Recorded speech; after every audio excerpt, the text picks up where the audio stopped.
Today I'm going to be showing you how to make your own version of earth texture paints for your miniatures. I love this Vallejo product, but it can get a little expensive if you want to coat large surfaces or you're doing a lot of basing. Here are a few of my examples next to the original Vallejo Dark Earth. It's essentially a thick textured paint used to mimic mud or stone surfaces. You'll need some acrylic paint, and don't worry about the quality, cheap ones will do just fine. Some polyfiller or pre-mixed wall filler, and some sand. I got the polyfiller and sand from B&Q in the UK. For this first mix, I used 2 parts polyfiller, 2 parts sand, and 1 part acrylic paint. The ratios for the colours of the paint are 1 part red, 1 part blue, and 4 parts yellow.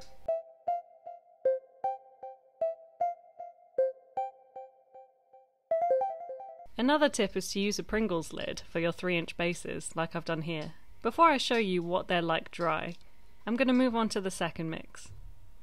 I just added some more paint to give a ratio of 3 parts red, 3 parts blue, and 4 parts yellow to darken the colour, and then spread it out onto another Pringles lid.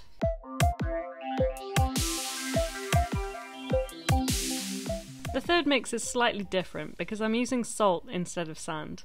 Sometimes it's a bit annoying to get a huge bag of sand, so I'm trying out salt as a replacement, and to give it a finer texture.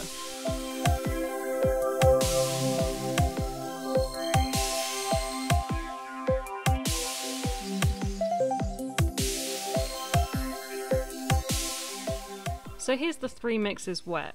Let's see how they dried. Here's the first mix. It's nice and chunky, but you can adjust this depending on the type of sand you want to add. You can always paint over these to get any colour you want rather than changing the colour of your mix. But here's how the second one turned out.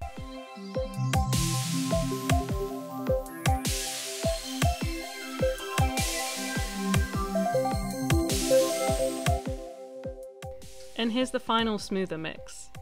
It's looking quite sweaty. The reason why this happened might be because I ran out of this powdery filler and used this flexible filler instead. Here it is on its own, and as you can see it's much more flexible. It's more like silicone. It does still work, but just be aware of the different results when you're choosing which kind of filler to buy.